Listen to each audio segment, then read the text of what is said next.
Okay, I'm going to tackle Bill Gates. Is that brave or is that brave? Naturally, I want to tackle Bill Gates because of the contretemps between the Democratic presidential aspirant, Elizabeth Warren, and Bill Gates, when Elizabeth Warren said that she was going to apply a wealth tax of 6% to the wealth of people like Gates. I point out that that means 6 cents on every dollar. 6 cents on the dollar of the billions and billions and billions and billions of dollars that Bill Gates holds. He's not alone, of course. According to Forbes magazine, Jeff Bezos of Amazon has 117 billion, Bill Gates has 107 billion, Warren Buffett has 85 billion, Mark Zuckerberg has 60 billion. These guys aren't really hurting. But Bill Gates, in response to Elizabeth Warren, said, undoubtedly tongue-in-cheek, that he was afraid that she'd take all his $100 billion. But beneath that quip, there was a kind of shimmering anxiety noticeable, because he went into the usual spiel, if I may call it that of course, if he was significantly taxed, then it would reduce innovation, it would reduce economic growth. You know, it's kind of dispiriting to hear Bill Gates trot out that absolute claptrap. There are hundreds of studies which show that increased taxation of that kind on the very, very wealthy does not result in any decrease in innovation or decrease in jobs or economic growth. But those are the arguments that are peddled when the very wealthy are under financial assault. There are two things, however, which must be said about all of this.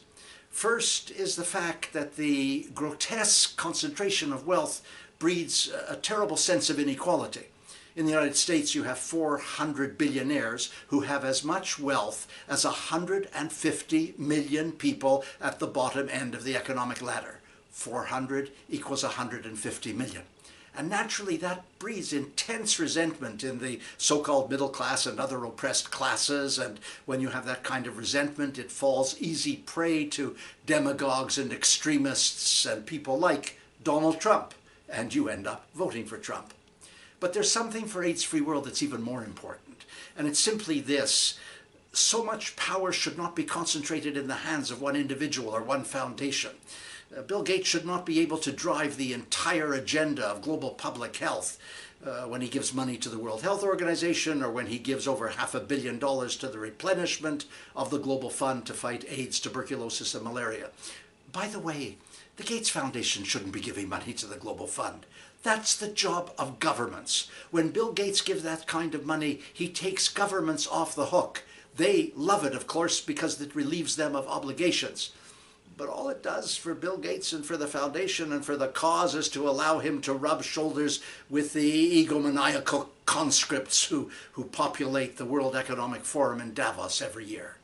If Bill Gates really wants to make a contribution to the elimination of infectious disease, rather than giving money to multilateral organizations or to governments or to major groups that hold hedge funds, then he should give the money to the grassroots organizations on the ground, because we've learned that the community-based organizations on the ground make all the difference in dealing with HIV and tuberculosis and malaria. And if Bill Gates wants to fight climate change, as he says he does, don't give gobs of money to bizarre scientific experiments to extract carbon. Give it to the young people who are fighting the good fight, the climate change activists, the Greta Thunbergs, who are mobilizing to pressure governments into major policy changes. I know the Gates Foundation gives a lot of money to things that are important, but so much of it is misdirected. And that's very sad indeed. That was last week. I'm Stephen Lewis.